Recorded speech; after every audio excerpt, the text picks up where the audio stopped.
You will hear part of a lecture about the history of fireworks in Europe.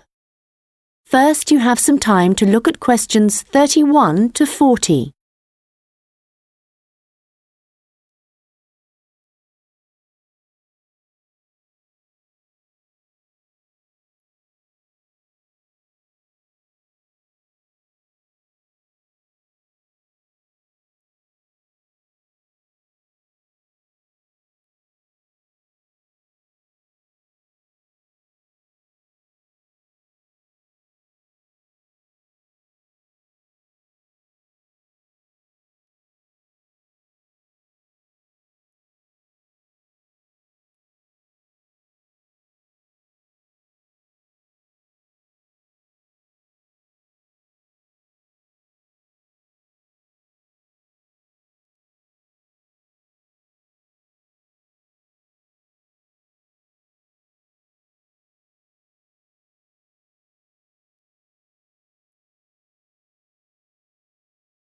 Now listen carefully and answer questions 31 to 40. An interesting aspect of fireworks is that their history tells us a lot about the changing roles of scientists and technicians in Europe. Fireworks were introduced from China in the 13th century.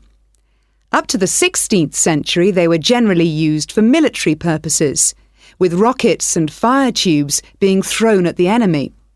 But they were also sometimes a feature of plays and festivals, where their chief purpose was related to religion. By the 17th century, the rulers of Europe had started using fireworks as a way of marking royal occasions. Technicians were employed to stage spectacular shows which displayed aspects of nature, with representations of the sun, snow and rain. These shows were designed for the enjoyment of the nobility and to impress ordinary people. But fireworks also aroused the interest of scientists, who started to think of new uses for them.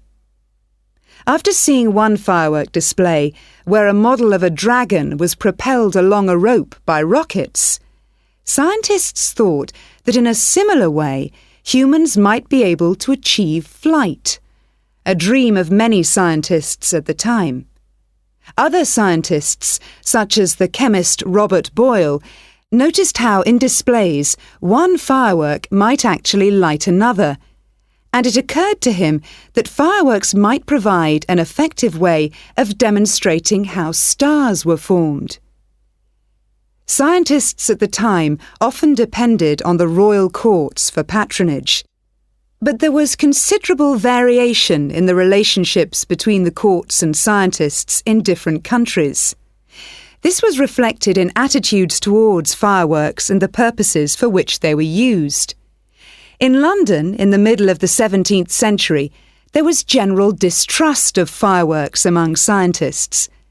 However, later in the century, scientists and technicians started to look at the practical purposes for which fireworks might be employed, such as using rockets to help sailors establish their position at sea.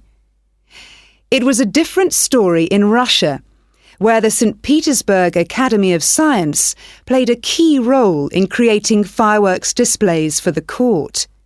Here, those in power regarded fireworks as being an important element in the education of the masses, and the displays often included a scientific message. Members of the Academy hoped that this might encourage the royal family to keep the Academy open at a time when many in the government were considering closing it. In Paris, the situation was different again. The Paris Academy of Sciences played no role in staging fireworks displays. Instead, the task fell to members of the Royal Academy of Painting and Sculpture. As in Russia, the work of the technicians who created the fireworks was given little attention. Instead, the fireworks and the spectacle they created were all designed to encourage the public to believe in the supreme authority of the king. However, science was also enormously popular among the French nobility, and fashionable society flocked to demonstrations such as Nicolas Lemery's display representing an erupting volcano. The purpose of scientists was basically to offer entertainment to fashionable society, and academicians delighted in amazing audiences with demonstrations of the universal laws of nature.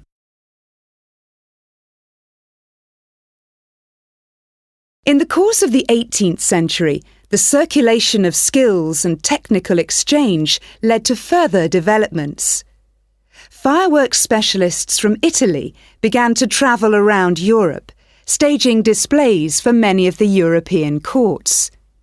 The architect and stage designer Giovanni Servandoni composed grand displays in Paris, featuring colourfully painted temples and triumphal arches. A fireworks display staged by Servandoni would be structured in the same way as an opera, and was even divided into separate acts. Italian fireworks specialists were also invited to perform in London, St. Petersburg, and Moscow. As these specialists circulated around Europe, they sought to exploit the appeal of fireworks for a wider audience, including the growing middle classes. As in the previous century, fireworks provided resources for demonstrating scientific laws and theories, as well as new discoveries, and displays now showed a fascinated public the curious phenomenon of electricity.